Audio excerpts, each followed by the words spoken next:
Hi, my name is Samantha Weigel, and I will be going over informal assessments. So a quick introduction is that informal assessments allow teachers to conduct student observations and document what they're seeing. It also allows teachers to see if students are mastering concepts or skills, or if additional support is needed.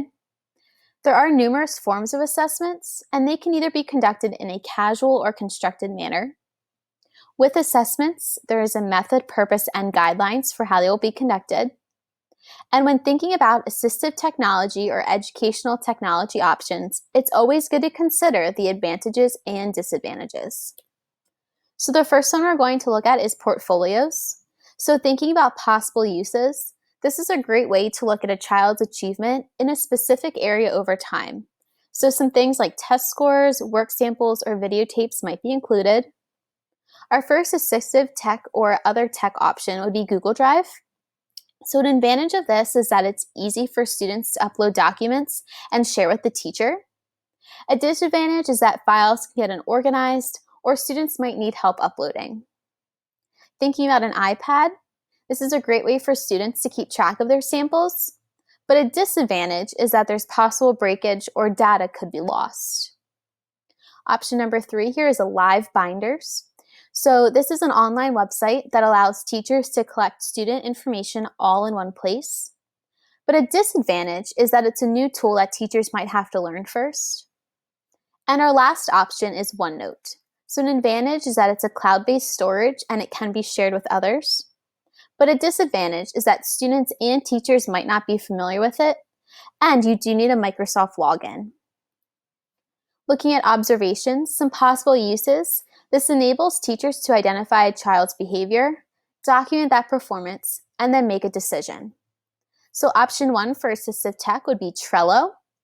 And an advantage is that it's an easy way to organize notes. It can be shared with others, and there is an option for digital checklists. A disadvantage is that it's a new tool to learn, and you do have to stay organized. Google Docs is another option. An advantage is that it can be accessed from other devices. But a disadvantage is finding the time to sit down and type out all of your notes, especially if you handwrite it first. Our third tool here, or assessment, would be an interview. So this allows a child to explain their behavior, their work samples, or particular answers.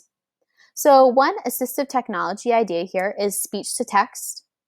An advantage is that it's easier to document because no typing is needed. However, a disadvantage is that it might pick up the dialogue incorrectly. Option number 2 for assistive tech would be Flipgrid.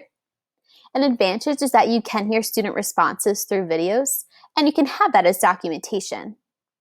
A disadvantage is that you might need to make different channels for individual students based on what the context is or what the idea of the prompt is.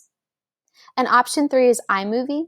So an advantage is that it documents the questions and student responses, and it would compile it into a video. However, a disadvantage is that it would take some time to put it all together. And our fourth informal assessment today is a checklist. So this enables teachers to observe and easily check off what children know and are able to do. So our first option is Google Sheets, and this would organize data using checkboxes, and that can also be accessed on other devices, and it can be shared with others.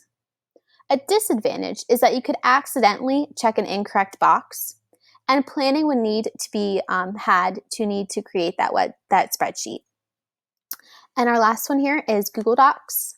So an advantage is that you can type and document observations, but on a Google Doc you can actually insert checkboxes. So just a quick summary, the informal assessments, they allow for collection of data and observations, and they do help to see if a student has mastered a concept or skill, or if those additional supports are still needed. When thinking about various methods and technology tools and assistive technology, there are a lot of great features out there, but it's always good to see if there are advantages and disadvantages.